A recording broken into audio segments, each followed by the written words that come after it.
And today I'll talk about this Hasse-Weil L function of an elliptic curve. So basically I'll just introduce or review the standard notions here. Okay. So to start the talk, let's just recall that these L functions, we anyways see them in different places. Of course, the most well-known one is the Riemann Zeta function, which is defined as this infinite series of this, and this series actually converges for real part of the complex number s bigger than 1. And we know that this has analytic continuation as well as it has a functional equation which relates the value at s and 1 minus s. And also it has an Euler product. Okay, so we'll see that all these L functions that we come across, they have typically these kind of features, like they will be given by an infinite series which will converge, giving us an analytic function on one half of the complex plane, and often they have meromorphic or analytic continuation to the whole complex plane, and also they have an Euler product expression. And why these functions are of interest to us? For example, the classical Riemann Zeta function is used at integers. In case of Riemann Zeta function, we know that if we look at the values at even positive integers, we get these numbers, and these Bernoulli numbers have connection with, for example, ideal class group of cyclotomic fields. Okay, because we know that the value of the Riemann Zeta function at even integer, it's like some it's a Bernoulli number is there, and of course there's some transcendental numbers. And this Bernoulli number is defined like this. And how is it connected with the ideal class group? That if we take the P silo subgroup of the ideal class group of the cyclotomic field Q zeta P for an odd prime, and we take the I to the power I component of that class group, because this class group is acted on by the Galois group of Q zeta P over Q. And so it decomposes into sum of eigenspaces, and like let's denote the I part by AI. Then there is an interesting connection between the Bernoulli number that appear as zeta values and this AI.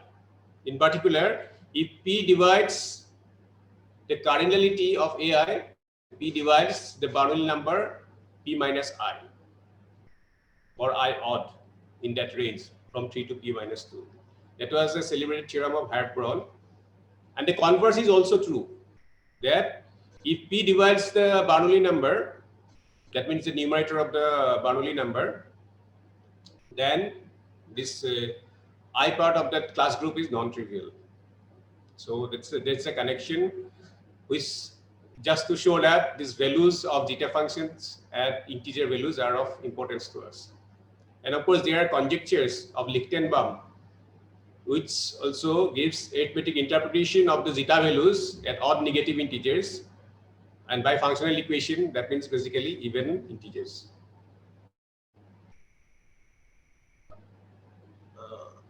Okay, and similarly, of course, Dedekind zeta function we saw yesterday, several in two of the talks, and it is just an analog of Riemann zeta function for a number field, in which case we take the series given by the norm of ideals raised to the power s for a complex number s. And if that, just like the Riemann zeta function, it converges for real part of s bigger than 1, and it has an Euler product. It's coming from the fact that the ring of integers of a number field is a Dedekind domain, and so every ideal has a unique prime factorization into ideals, and then we have this Euler product.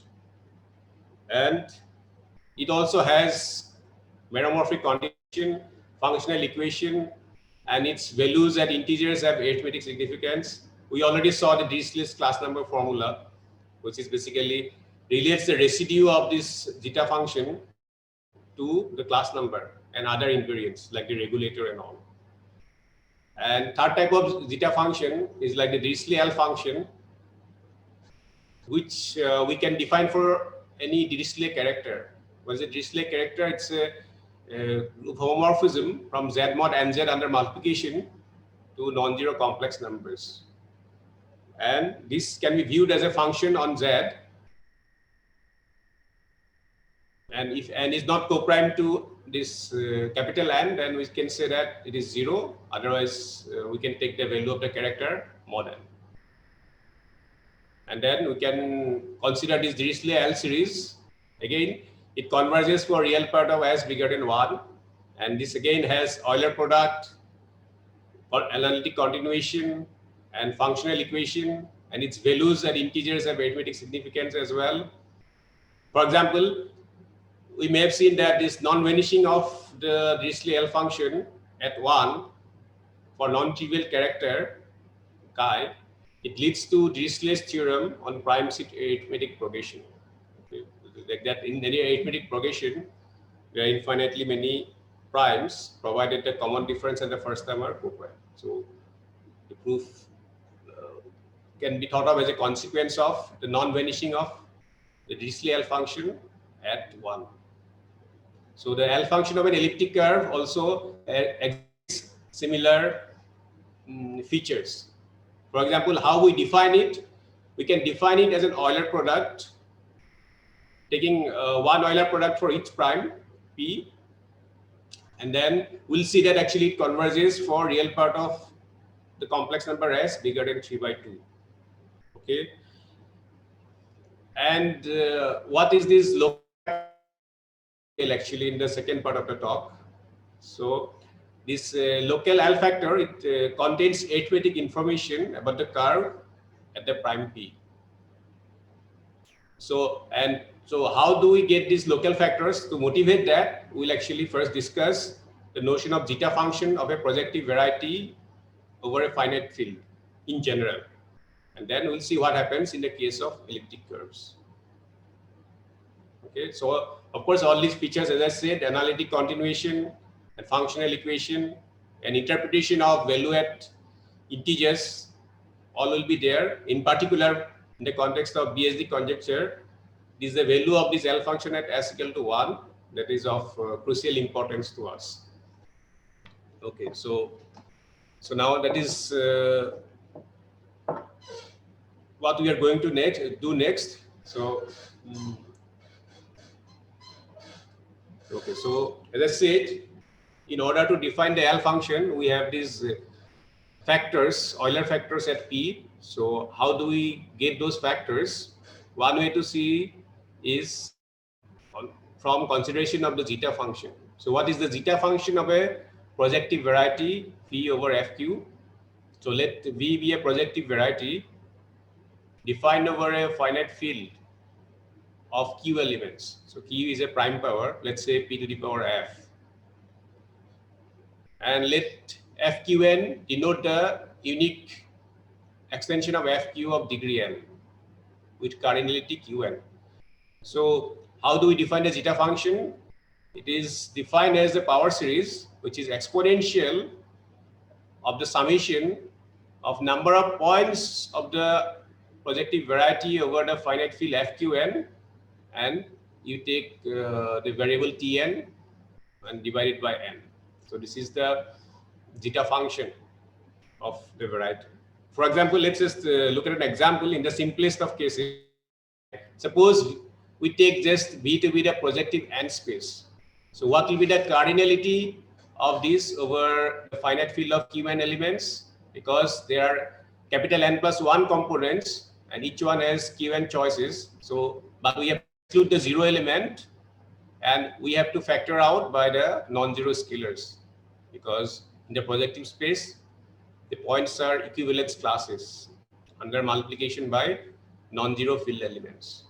So if we do that, we get this expression, this geometric sum. Okay, and if we take log, then we can easily derive that this zeta function is basically a rational function. Okay, it's one level 1 divided by another polynomial. and with coefficients in Q. So we can see what to expect. This tells us what to expect from the zeta function of a variety. That I mean, at least from this example, it appears that it will have it's a rational function in T with coefficients in Q, and in fact, it satisfies also a functional equation. So that's what we conjectured for any algebraic variety over finite field. Let's say the variety has dimension n. Okay. Of course, we are just interested in the case of elliptic curve where capital N is. So the Weil conjecture has several parts, 3 parts mainly. The first one is the rationality of the zeta function, that it's a rational function of t. And then there's a functional equation relating the value at 1 by q to the power nt and the value at t. And this integer epsilon also has some significance. And then thirdly, what does it say? That since it's a rational function, so that zeta function is like one polynomial divided by another. Think about the factors of those numerator and the denominator. So in the denominator, we'll get these terms 1 minus t and 1 minus q and t always. And in the numerator, we'll have roots which have absolute value square root of q. Okay. In other words, the zeta function vanishes when, I mean, we have we have to make a substitution. It's t equal to q to the power minus s, and you can see that when real part of s is half, the zeta function vanishes, and that's why it is called Riemann hypothesis.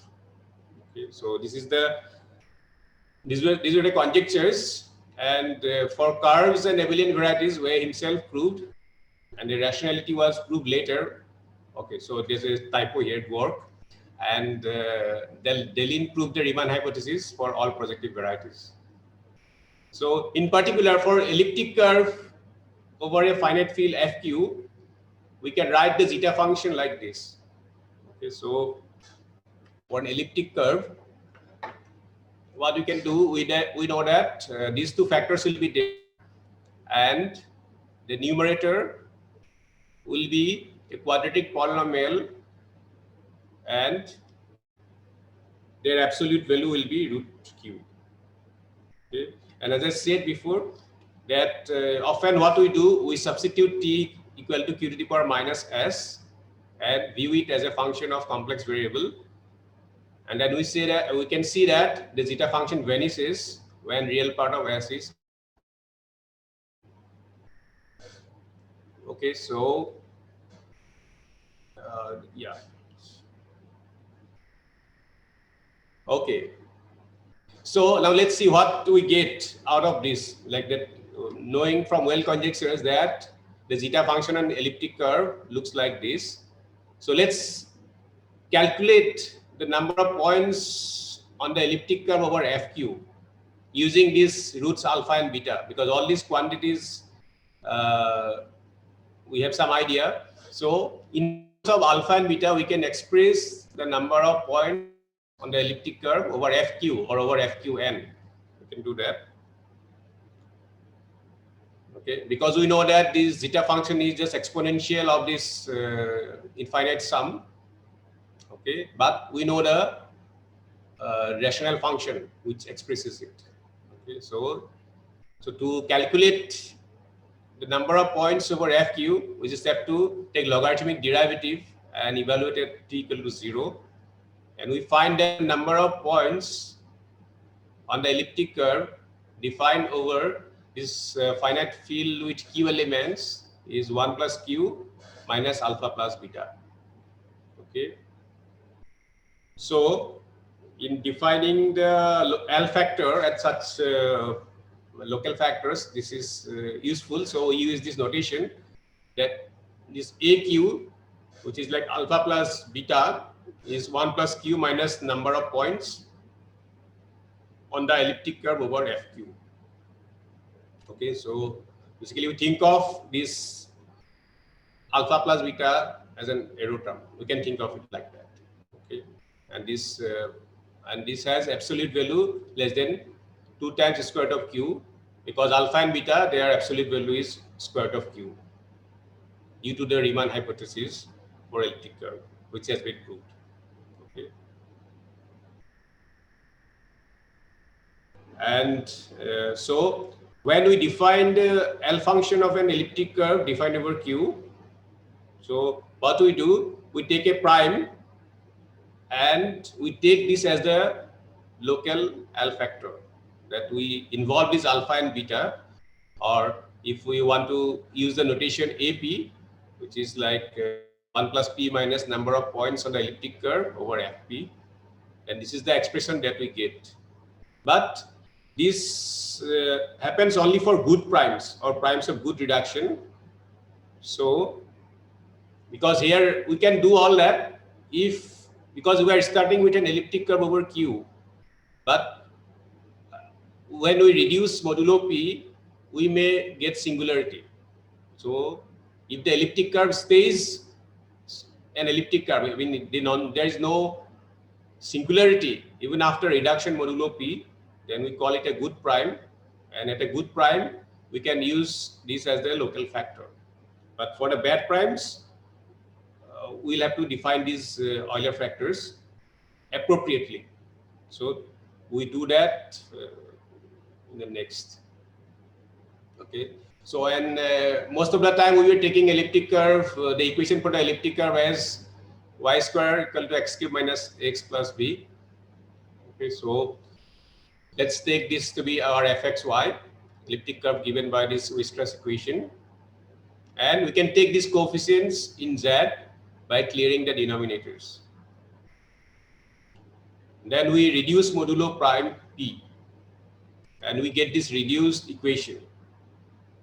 But it may happen that even if 4aq plus 27b square is non-zero, but if it is, it may be 0 modulo p. So, but if p does not divide the discriminant and p is not equal to 2, because you can see that for p equal to 2, we'll get singularity anyway.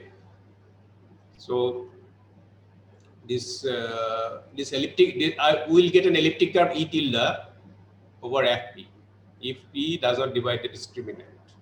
Okay, and in such a case, we call it a good prime.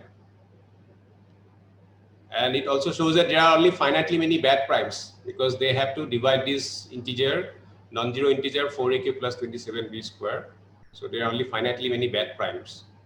So basically, we want to see what should be the appropriate local factor for the bad primes. And it will depend on the type of reduction that we have at those bad primes. Okay. Because if we look at the Taylor expansion of the reduced equation at a singular point x naught, y naught, we'll get something like this, because there will not be any linear term because of the singularity, because partial derivative with respect to x and partial derivative with respect to y vanishes. So what we'll get is actually a quadratic term and a cubic term. And this quadratic term, it may represent a double line, or it may represent two distinct lines. Okay. So accordingly, we'll have what is known as additive reduction and multiplicative reduction. And the local factors will be defined differently for them. Okay. And we can also consider we can omit the bad point, because we know that this type of equation can have at most one double root. So point of singularity will be at most 1, because this cubic has to have a repeated root, and that can happen for a cubic equation, only one bad singular point. So if we remove that, we'll still get a good group structure, just like what we discussed yesterday. So, but we have to just take the non-singular points, omitting the bad point. Okay, and of course, if P is a good prime, that means all the non-singular points same as all the points on the elliptic curve. So basically, E and S will be E for a good prime. Now let's consider the separate cases when it gives a double line or two distinct lines, etc. Okay, so basically what we have is like it's like a quadratic, like z square plus lz plus m. We can think of it like that. and it may have a repeated root. Okay, so if it has a repeated root, that means we get a double line from that quadratic factor, and then in that case we can say that E has additive reduction. And in this case, the singular point, we call it a cusp. And importantly for us, one can show that the non-singular points over the finite field, it is isomorphic to the finite field under addition. So in particular, there will be exactly P points, P non-singular points over Fp in case of additive reduction. And so this quadratic, suppose now we don't have a repeated root.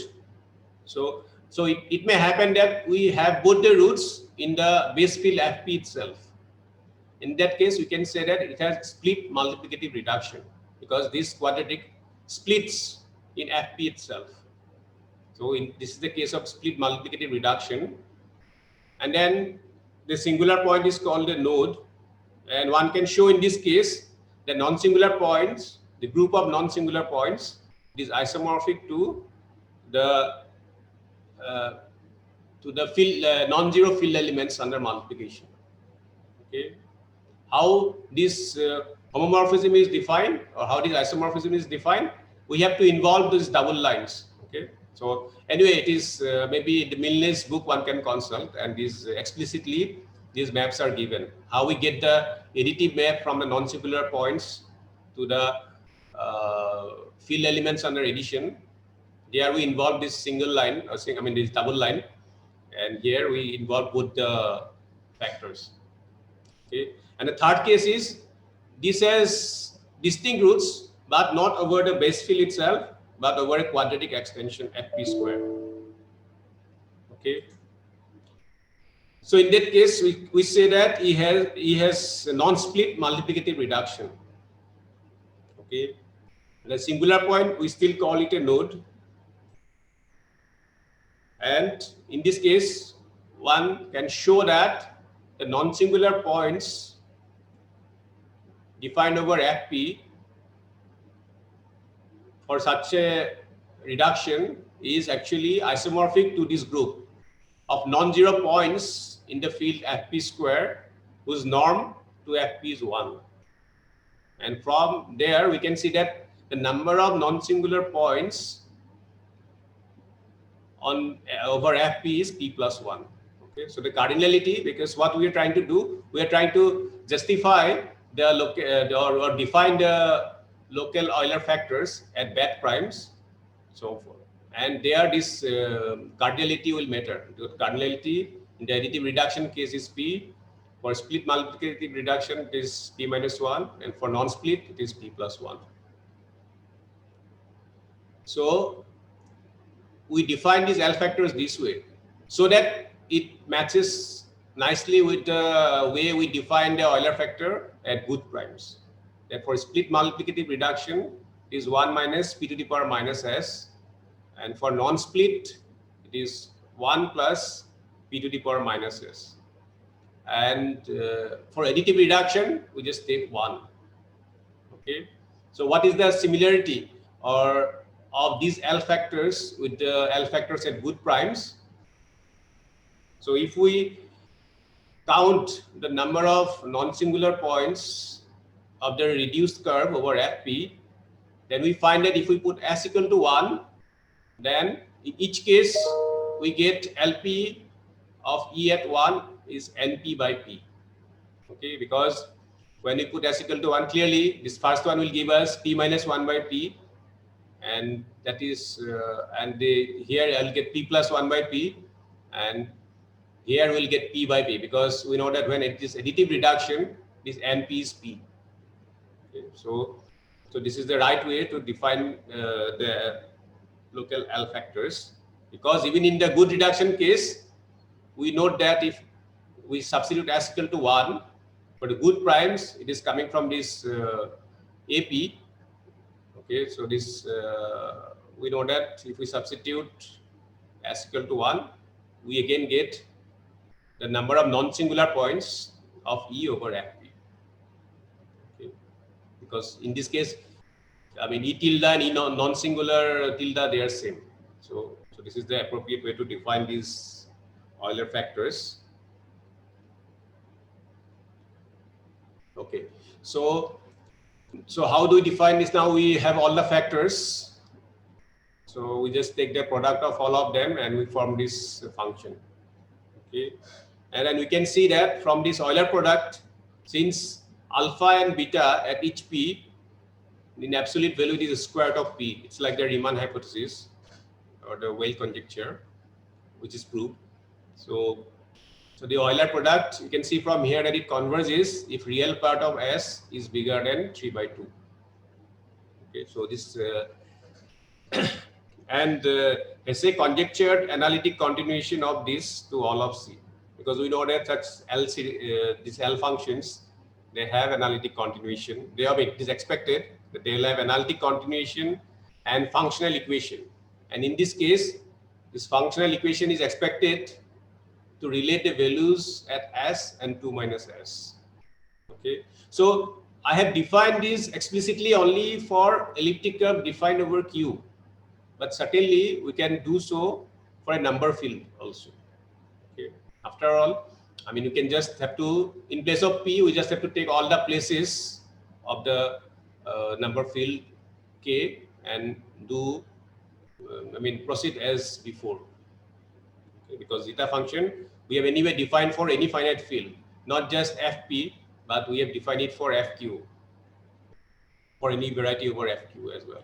So we can do all that, and we have this L function. And again, of course, that also should have analytic continuation to all of C and should have a functional equation. And okay, so what does the functional equation look like? Again, for elliptic curve over Q, let's just give it explicitly. What is the functional equation satisfied by such an elliptic L function of an elliptic curve? So for that, we need to define this term conductor. So what is conductor of an elliptic curve? It is divisible by primes of bad reduction. So we can define it as p to the power fp, where p is a bad prime. And what is that fp? Okay, if it has multiplicative reduction, then it is 1. And if it has additive reduction, it is 2. But except at the primes 2 and 3, where we have to be more careful. But we will not go into those details. But yeah, so there is a standard formula for that in terms of the neuron model and all. So, but we will not go into those details. But yeah, it is something. It's an integer which is divisible by the bad primes, and we know precisely these exponents. And then this functional equation has this form, that we have to introduce a gamma factor and a power of pi and this conductor. And if we do that, then we'll have analytic continuation of this function lambda to the whole of complex plane, and it will satisfy a functional equation which relates the values at S and 2 minus S. Okay, and there is a sign also there, like it might be plus or minus. The value at S and value at 2 minus S, it might be just minus 1 times one, maybe the minus 1 times the other. Okay. So this quantity is known as the sign of the functional equation, and it determines the order of vanishing of the L function at S equal to 1, whether it is even or odd. I mean, it determines the parity of the order of vanishing. Okay, and so this analytic continuation, we know it for elliptic curve over Q. Okay, and that is because of this well-known conjecture. Maybe most of you know it very well anyway. So that if we take the L function in elliptic curve, and then correspondingly we get actually a modular form, that if we substitute this n to the power minus s by e to the power 2 pi I and z, with imaginary part of z bigger than 0, in other words, in the upper half plane, then we'll get a modular form of level n, okay, where n is the conductor. So that means if we take this Mobius transformation, f of az plus b by cz plus d will be cz plus d square fz for all abcd in gamma naught of n. Okay. And an equivalent formulation of this can be also thought of in terms of this modular curve, that there will be a morphism of curves from x naught of n to e. So x naught of n is like the quotient of the upper half plane, what is gamma naught of n.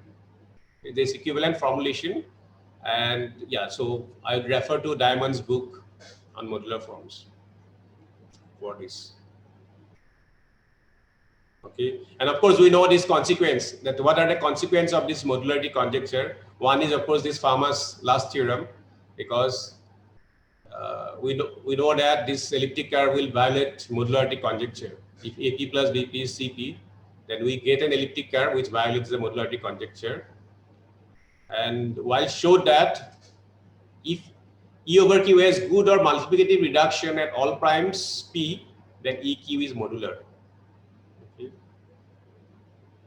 But to have analytic continuation, for all elliptic curve, we still have to include the additive reduction case as well, because there might be primes with additive reduction. But after Weil's work, like Conrad, Diamond, Taylor, and Brun, they proved the modularity conjecture for all elliptic curves over Q.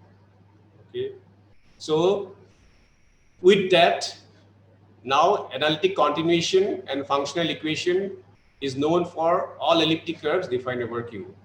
Okay, because not just for good or multiplicative reduction, which is known as the semi-stable reduction case. Why it is called semi-stable? Because what happens in the case of additive reduction, that if we take an extension, the additive reduction may become multiplicative or good reduction. So it's like unstable reduction. Okay, and in case of multiplicative reduction, it may become split from a non-split reduction when we take an extension. So that's like the case of semi-stable reduction, which Wiles and Taylor proved. But now that this modularity conjecture is known for all elliptic curve defined over Q, we get as a consequence analytic continuation and functional equation. But this question is still open for number fields in general, okay, because we cannot say in general for number field whether we have this analytic continuation. But there's an exception to this case, like if the elliptic curve has complex multiplication. So if the elliptic curve has complex multiplication, then Deuring actually showed that this analytic continuation can be done over other number fields also. Okay, so let me just briefly mention what is elliptic curve with complex multiplication. Okay, so what happens is that if we look at endomorphism of an elliptic curve, certainly it contains Z, the endomorphism group, because for any integer n, we have the multiplication by n map, and it's a morphism of curves also, because it is given by like a rational functions of coordinates. So certainly for every integer, we get an endomorphism from E to E, which is multiplication by n. But for certain type of elliptic curves, we have additional endomorphisms. And if this endomorphism, we have additional endomorphisms, then we say that the curve has complex multiplication. And so if E over a number field has complex multiplication, then this endomorphism ring must be an order in an imaginary quadratic field. Okay. So let's give an example, like this congruent number elliptic curve. Okay, so because we know that if there is a point of infinite order on this curve y square equal to x cube minus n square x, then one can construct a triangle, right triangle of area n with rational sides. Okay, so this is the congruent number elliptic curve, and it has complex multiplication by the ring of integers in the Gaussian field, and we can see it by this action that the image of xy, you can take it to be minus x comma iy, and then this we have this example of an elliptic curve with complex multiplication. Okay. So what is the advantage of having elliptic curve with complex multiplication? Because we have this additional structure, and with that we can exploit that to show the analytic continuation. Because if we have analytic continuation for an elliptic curve E over a number field K, then one can define a Grossen character. Okay, so I'll not go into details. And anyway, in Silverman's book, Advanced Topics on the Arithmetic of Elliptic Curves, so the second volume, there it is explained. And so what is a Grossen character? Roughly speaking, it's a map from the ideal group of K to F star. What is this F? It is, we said that this endomorphism ring of E, it is contained in an imaginary quadratic field. Okay, so that quadratic field F, if we take, then we get this map from the ideal group to this non-zero elements in F. And how do we get the map? Because at each place of good reduction, we have a Frobenius element. Okay, we have a Frobenius endomorphism, and this endomorphism represents an element in the ring of algebraic integers of F.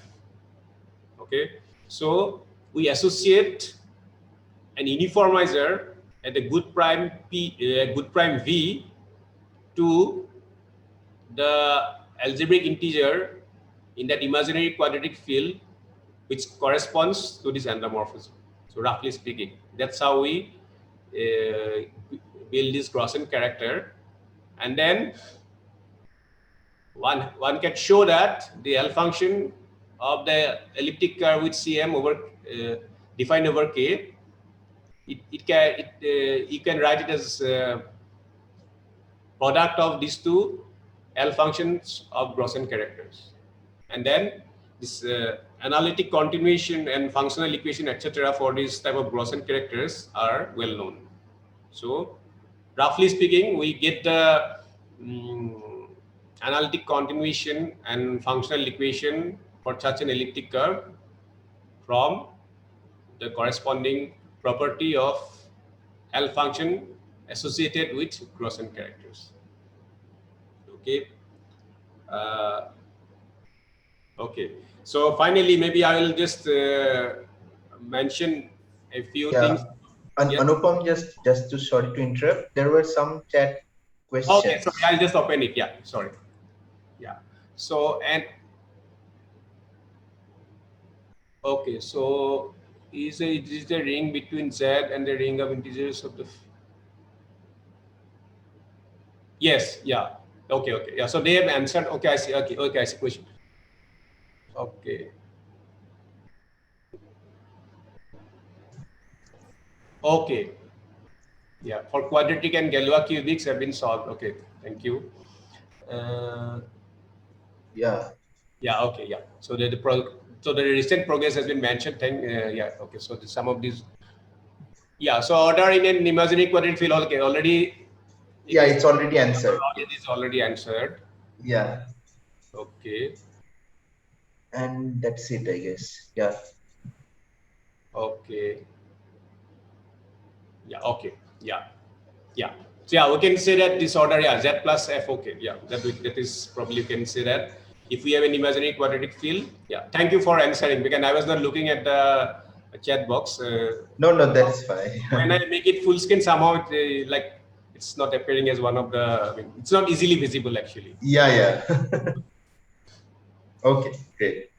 Okay, but this is something. Okay, this BSD conjecture, of course, because as an introduction to elliptic curve, probably I'll include this topic, but I'm sure most of you already know it very well. All this. Oh, there is a last question. Sorry. Okay. Should we have to take Archimedean places also for L function? Yeah, we can say that this in the functional equation, you have these additional factors when we define this lambda. So we can say that we have those are like corresponding to the Archimedean prime, so to speak. Yeah, okay. Yeah, thanks. Okay, so we all very well, we know it very well that this BSD conjecture, it connects the algebraic and the analytic aspects of an elliptic curve. And in simplest of terms, it is like if EQ is infinite, if and only if the L function vanishes at 1. And of course, it is much more precise. It actually says that the rank of the elliptic curve is equal to the order of vanishing of the L function at s equal to 1. And of course, it has been remarked already that when this conjecture appeared in 1965, it was not even known that this L function is well defined at s equal to 1. Okay, because that time this analytic continuation was still conjectural. Okay, and this I mean, one can have this Taylor expansion of this L function at 1, and we get these coefficients. And and there is an interpretation for this AK also. Okay, suppose this L function at s equal to 1, if we expand, so it may start with a constant term or it may be vanishing at s equal to 1. So let's say it has an order of vanishing k. So the Taylor series will expand like this. So at this k is known as the analytic rank, which is the order of vanishing. And of course, this first part of the conjecture says that this algebraic rank and this analytic rank, these two are equal. And of course, the second part interprets this AK. Okay, just like this Dirichlet class number formula that we saw yesterday, it also this AK connects. It has, it can be related to other arithmetic invariants associated with the elliptic curve. Okay. And so there's a heuristic argument why it should be so, like if the L function is 0, why there should be infinitely many points, or if there are infinitely many points, why elliptic curve is expected to be, the L function is expected to be 0. So for that, we can do this. Of course, it is not justifiable because we know that this Euler product is well defined only for real part of s bigger than 3/2. So we cannot really substitute s equal to 1. But nevertheless, if we do so, we find that it is p by number of, no, I should say ns, okay, number of non-singular points over fp. But anyway, we can ignore the finitely many bad factors, because if we are concerned about vanishing or non-vanishing of LE1, we can certainly ignore a few finitely many non-zero factors at the bad primes. So at good primes, it is p by number of points on the reduced curve over fp. And we already know, we have some idea about this number, because this number is actually, it lies between p plus 1 minus 2 times the square root of p and p plus 1 plus 2 times the square root of p. It essentially comes from this Hesse bound, that is these roots alpha p and beta p. They are like by Riemann hypothesis, they have size root p. So this alpha p plus beta p, they are like less than equal to 2 root p. So we can say that this number is lying between these two. Now, from that, it is expected that if we have infinitely many rational points, then accordingly we should have over the finite field also we should have more points. Okay, because then it will be basically closer to the upper bound than the lower bound. So it is expected, or it is natural to expect that if EQ has too many rational points, then this will be closer to p plus 1 plus 2 root p. Okay, and then what happens? This infinite product, we can expect it to be 0. So if EQ is infinite, then we can certainly expect this to be 0.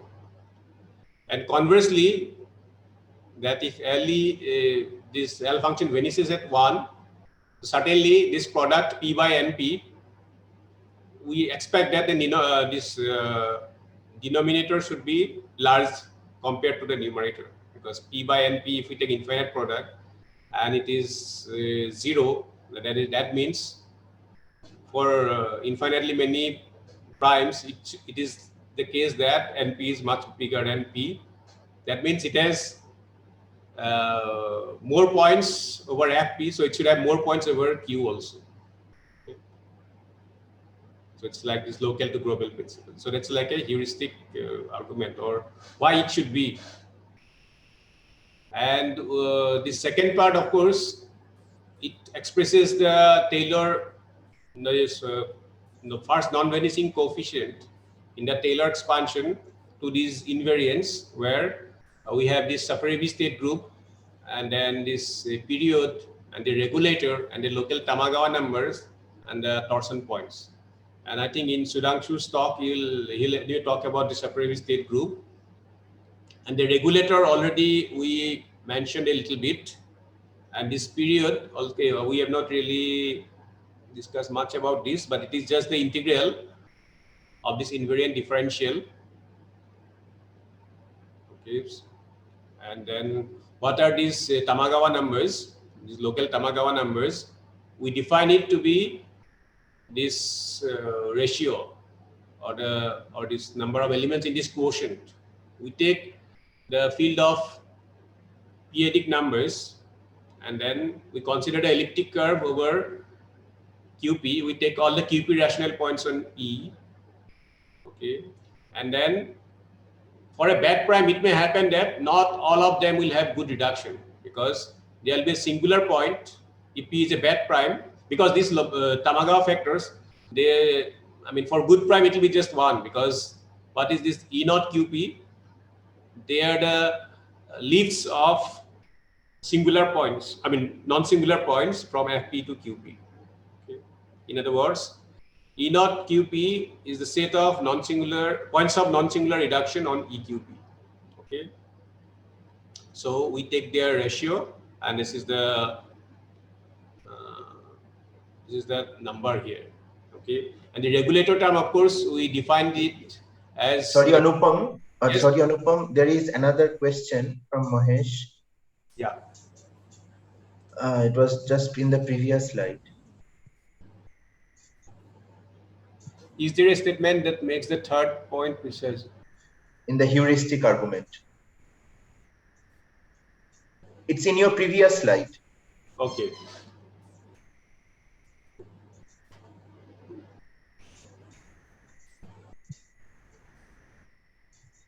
Yeah, here. Yeah, so what I was trying to say here is like the why it is expected rather than any rigorous this thing, of course. Yeah.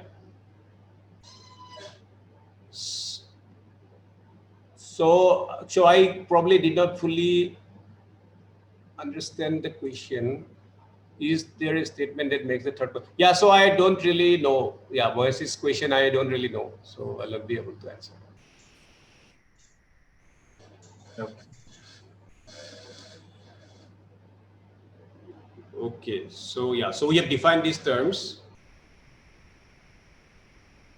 And this regulator, as I said, it's like the determinant of these points of infinite order that generate EQ quotiented by the torsion points. Okay, so that is, and this Shafarevich-Tate group, of course, as I said, Sudhanshu, when he discusses Selmer groups, probably he will mention this Shafarevich-Tate group. And in general, it is already quite difficult to show that this finiteness of this Shafarevich-Tate group. And what does it do? Roughly speaking, it measures the failure of local to global principle for curves isomorphic to E over C. Okay, or like this in terms of this principal homogeneous spaces. Okay, with okay, so this anyway, I'll not go into details, and it can be interpreted in terms of Weierstrass group also.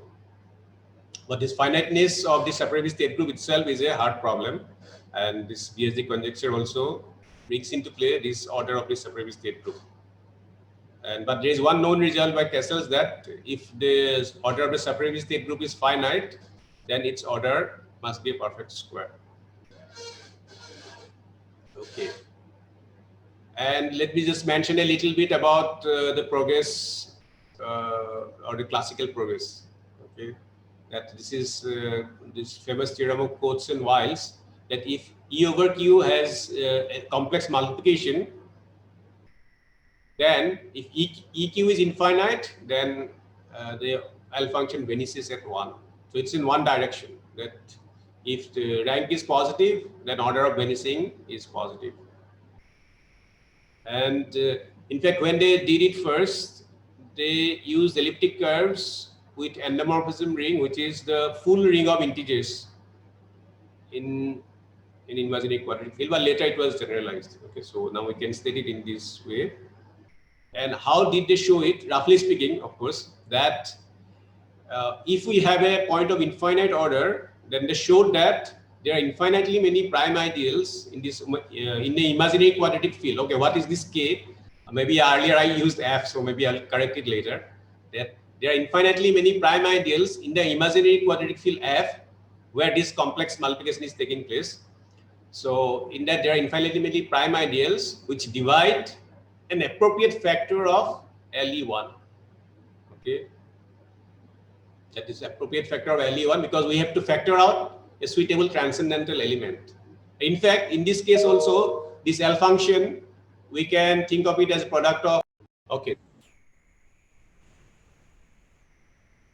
Okay, yeah, okay.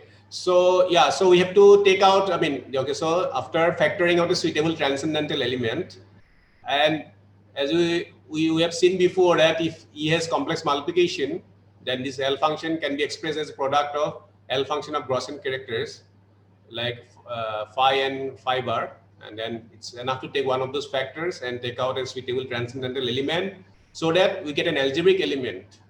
Okay, so we have some algebraic value or algebraic integer, and which should be divisible by infinitely many prime ideals. So there is again a question about E primary part about this approach. Oh, okay, yeah, okay.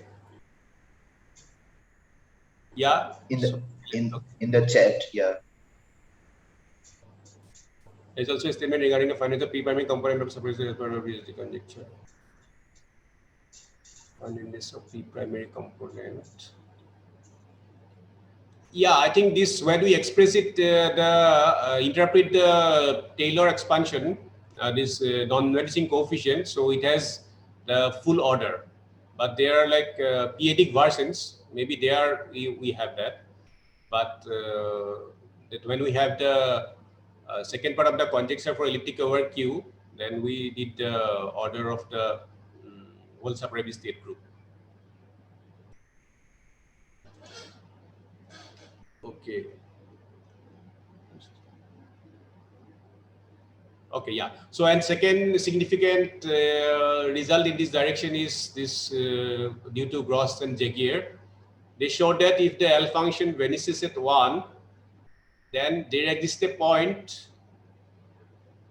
with rational coordinates such that if we take the derivative of the L function, then it is a multiple of the height of that point. Okay, because this, okay, this pairing P with itself, it's like coming from the Néron-Tate canonical height. Okay, so there's an expression like this that they derived, and out of which you can say that if the order of vanishing is order of vanishing of the L function at s equal to 1 is 1, then this derivative is non-zero, and this other term, these constants are non-zero because alpha is non-zero and this period is non-zero. So that means the height is also non-zero, and we know that if height is non-zero, then the point is non-torsion. So we get rank at least 1. Okay, but for that, this yeah. So this is what they show. Okay, of course, this is what we discussed yesterday. That what is this height that we are talking about? This is the Néron-Tate canonical height.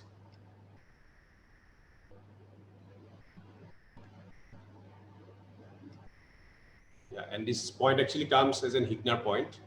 So, and another significant progress is like Kolyvagin's work. I think I'll be talk in this workshop later on his work. So roughly speaking, with Kolyvagin's work together, like we know that if order of the analytic rank is less than equal to 1, then analytic rank and algebraic rank, they are equal. and the Shafarevich-Tate group is finite. Okay, and of course we have this statistical result that nearly 66% of elliptic curves over Q satisfy the BSD conjecture, because they have around 83% of these curves are expected to have rank 0 and 1, but together with rank 0 and 1 there are some additional assumptions, and that's why this statistical result is 66%, not exactly 83%, but this may have this may be more now actually, but this was a bit maybe 2013 or 14 I think it was. And of course we have another conjecture known as the parity conjecture. If we cannot get the exact equality, at least can we say more about the parity of these two, like the order of vanishing of the L function and rank of the elliptic curve, at least their parity should be equal. And so there has been a lot of progress in this conjecture. Particularly, this is known for Selmer rank, if not for the whole, if not for the module wheel rank, because this Selmer rank, but that's like assuming that Shafarevich-Tate group does not contribute to the rank. Okay, so it's like finiteness of the Shafarevich-Tate group will make it the Selmer rank and this model wheel rank equal. And then this parity conjecture is known for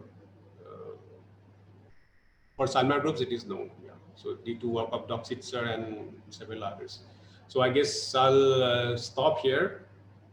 And as I said, like these are the references.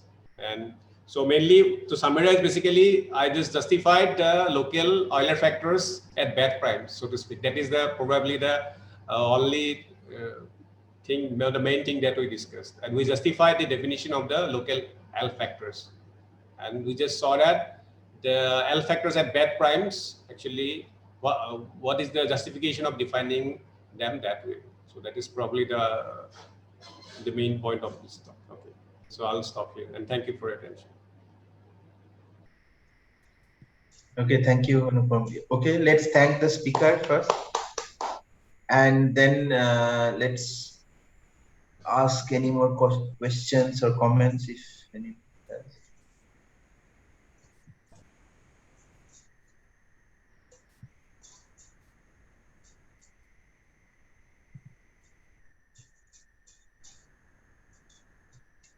Okay, so there is a question. Yeah, hello, do you hear me? Yeah. I have a question about the analogy between number fields and elliptic curves. In fact, something like Weil theorem and Birch-Swinnerton-Dyer conjecture predict that elliptic curves are analogous to the unit group of the ring of integers of number fields. But another way of analogy is that if we consider the exact sequence that appeared by thinking about degree zero divisors on the elliptic curve and then Picard group of that, and now that the Picard group of elliptic curve is isomorphic to itself, then that exact sequence is very look-like to the exact sequence that appear for definition of class group of number field. And in fact, it is in fact our elliptic curve, the Picard group of elliptic curve, which is isomorphic to itself or equal to itself, maybe to say, is analog of the class group of number field. Yeah, as for example, also it is discussed in the Silverman book. Really, what is so this? There is multiple behavior in the study of elliptic curves. We can see the multiple behavior, and what behavior is more true in some sense, or both of them are true? To be honest, actually, I am I'll not be able to comment on that, but it is I agree with what you said. But yeah, maybe I am not expert enough to say that like what would be the best analogy and all. Yeah, but certainly that, as you said also, and we also mentioned in the talk that certainly this Dirichlet class number formula, we can see it as analog of this BSD. I mean similarity with the BSD. Yeah, and then certainly Mordell-Weil theorem with Dirichlet's unit theorem. Yeah, so but there may be much more to it that one can look into. Yeah, and also, is there any unification between these 2 point of view? One point is the unit group, one point is the class group of number fields, analogous to elliptic curves. And is there any unification between these two? I'll not be able to comment on that. Sorry for no, that's okay. But these raise very interesting questions. Can you show yourself and where are you from actually? Yeah, I'm from Tarbiyat Modarris University at Iran. So there is another question. Is there a motivation for defining the conductor of elliptic curve? Well, we can say that, for example, like in this modularity conjecture, that it is like you have a map from x naught of n to e, and then what is that n? So that matches with this conductor, or that like we are associating this elliptic curve with modular form of certain level. So what is that level? So that is the conductor.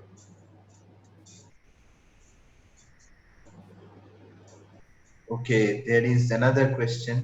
Is there any algorithm to compute the Tamagawa number CP? I think there should be, I mean, there is probably, but yeah, I've not looked into the algorithm, but yeah, I think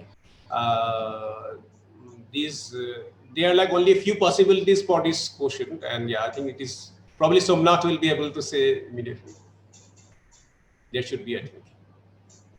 I think there is algorithm. Yeah. Find in LMFDB name. I think by the Tate algorithm, we can compute the Tamagawa vector. Yes. Yeah. So you are saying that up to certain primes we can compute, you say?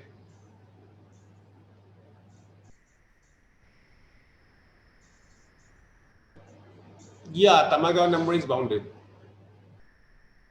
Was it 6 or something? I think, not if you recall. 8, okay, so yes, 8 or so, yeah. I think it is there in Silberman's book itself. Another question? Yeah. I think these are there height functions defined on points on elliptic curves except Nérontate height. I think, see, one can take, like if we take a point on the elliptic curve and then map it to P1, if we have some even function f and we can map it to the P1, and then we can define using that. In what we did in my lecture yesterday, we just took the x coordinate, but in place of this x coordinate, one can take any even function also, and that will also work out. But I guess, but yeah, when we take that is the normal height we're talking about, but when we make it canonical, if we take the canonical height, then of course, the statement itself says that it is unique, satisfying all this parallelogram law and this quadratic behavior and all these properties put together, then this canonical height pairing is, canonical height is unique.